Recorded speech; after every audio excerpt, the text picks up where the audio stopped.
మాన్యులు ఈటెల రాజేందర్ గారు మన పార్లమెంట్ సభ్యులు వారిని స్టేజ్ మీదకి తీసుకురావాల్సిందిగా సభాధ్యక్షుడు ఈరోజు సభాధ్యక్షుడైనటువంటి మంగా మసూదన్ రెడ్డి గారిని కోరుతున్నాను. శ్రీ రాజేందర్ గారు. దివ్యమంగళ జ్యోతి కాంతమల జ్యోతి స్వామి స్వామి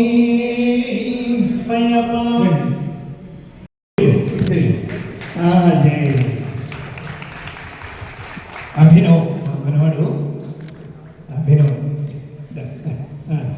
ఇక్కడ పెట్టి వంగ చంద్రారెడ్డి గారికి ఇప్పుడు పుస్తకం తీసుకుని వస్తే ఇనాగ్రేషన్.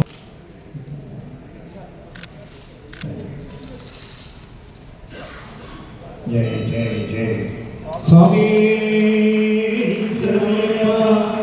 హరిహర సుతని శరణమయ్యప్ప ఆశ్రిత వత్సరణి శరణమయ్యప్ప స్వామి శరణమయ్యప్ప స్వామి శరణమయ్యప్ప స్వామి శరణమయ్యప్ప స్వామి శరణమయ్యప్ప స్వామి.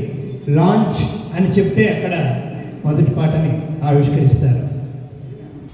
రమణమూర్తి గారు శబరియాత్ర పేరిట 16వ యానివర్సరీ ఆవిష్కరించిన సందర్భంగా దాన్ని ప్లే చేయాల్సిందిగా నేను వినకంగా విజ్ఞప్తి చేస్తున్నాను.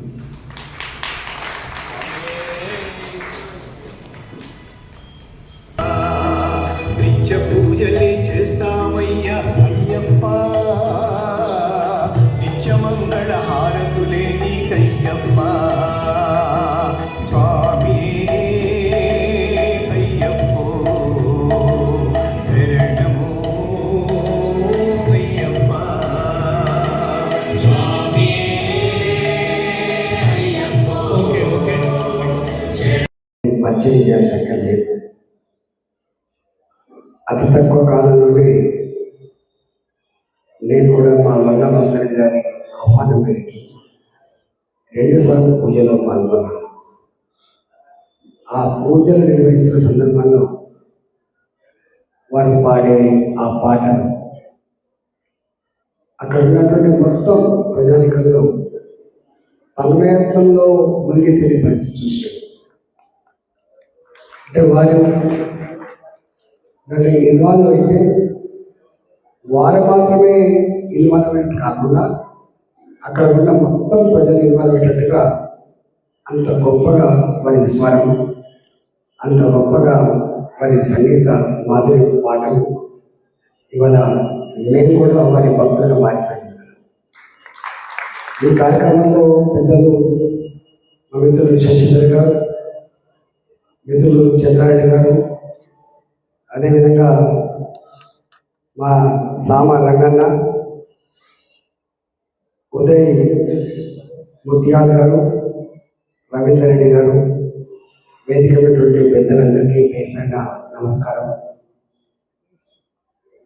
నగేష్ శర్మ గారు వారి ఆ 5 నిమిషాలు చేసినట్టు శంకారావం మాకు అంత పవర్ లేదు.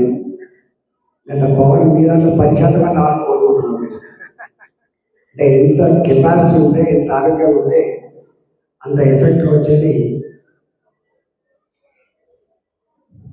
శశిధర్ గారు కూర్చున్నప్పుడు ఒక మాట చెప్తారు, ఈ అయ్యప్ప ఆలయ పరిసరాలు మొత్తం అయ్యప్ప భక్తుల మయమైపోయింది అని.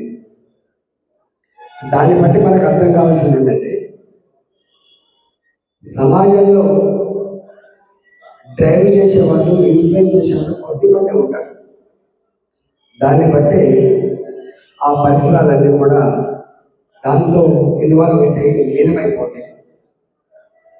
అంటే మన నాయకులు, అంటే మన డ్రైవ్ చేసే నాయకులు ఏది ఇన్కల్కేట్ చేస్తారో, దేన్ని స్ప్రెడ్ చేసే ప్రయత్నం చేస్తారో ప్రజలు కూడా దానికే అడిక్ట్ అయ్యేటువంటి ఆస్కారం ఉంటుంది.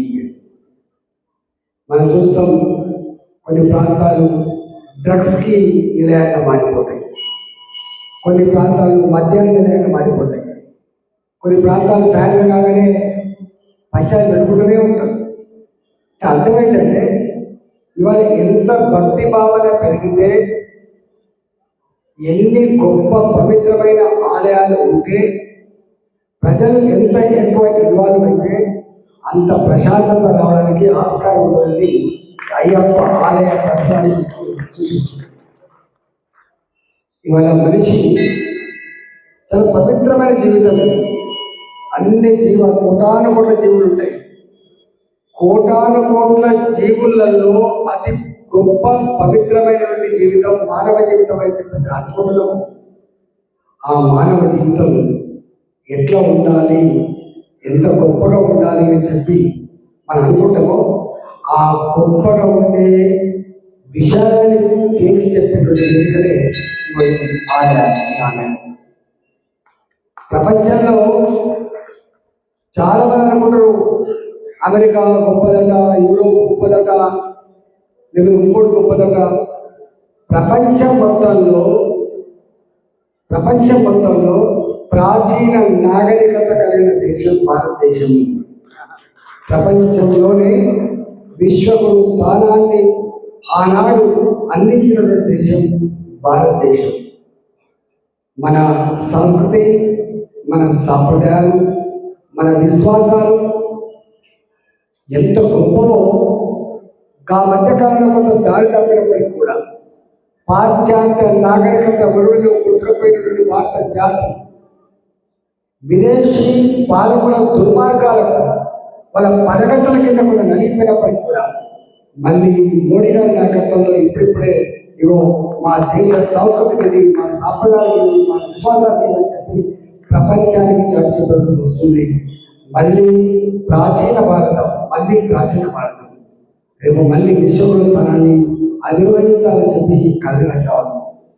నేను ఈ మధ్య కాలంలో ఇక్కడ ఫారెన్ టూర్లు పోయినప్పుడు లేదా దేశవ్యాప్తంగా తిరిగినప్పుడు మాకు అక్కడ దర్శనమిచ్చే వాళ్ళు ఎవరంటే రష్యన్స్ వచ్చి, అమెరికా వాళ్ళు వచ్చి, బ్రిటన్ వాళ్ళు వచ్చి, యూరోప్ వాళ్ళు వచ్చి మన ఆలయాల్లో పూజలు నిర్వహించి మన ఆశ్రమాలలో వాళ్ళు భక్తులుగా మారినప్పుడు నేను అనుకుంటా ఎంత అంటే ఆ దేశాల ప్రజలు కూడా ఎంత ఆస్తులున్నా, ఎంత అంతస్తులున్నా, ఎంత టెక్నాలజీ ఉన్నా, ఎన్ని సౌకర్యాలున్నా ఇదో మనిషికి మళ్ళీ కావాల్సింది ప్రశాంతతని అందించగలిగే స్థానాలు ఇవే.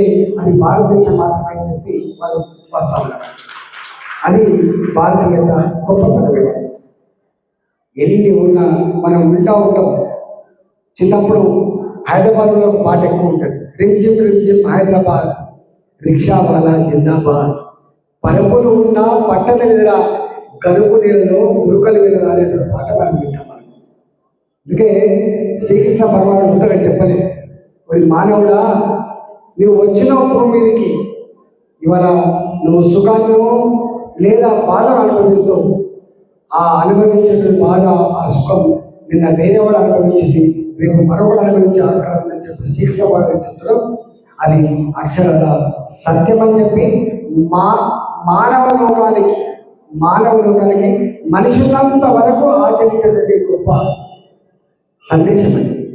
ఇక్కడ ప్రపంచంలో గొప్ప ఇతిహాసాలు, రామాయణ ఇతిహాసం కానీ, మహాభారత ఇతిహాసం కానీ అదేదో ఈ తరానికే ఈ 1000 సంవత్సరాల కోసమో 2000 సంవత్సరాల కోసం వస్తున్నారు.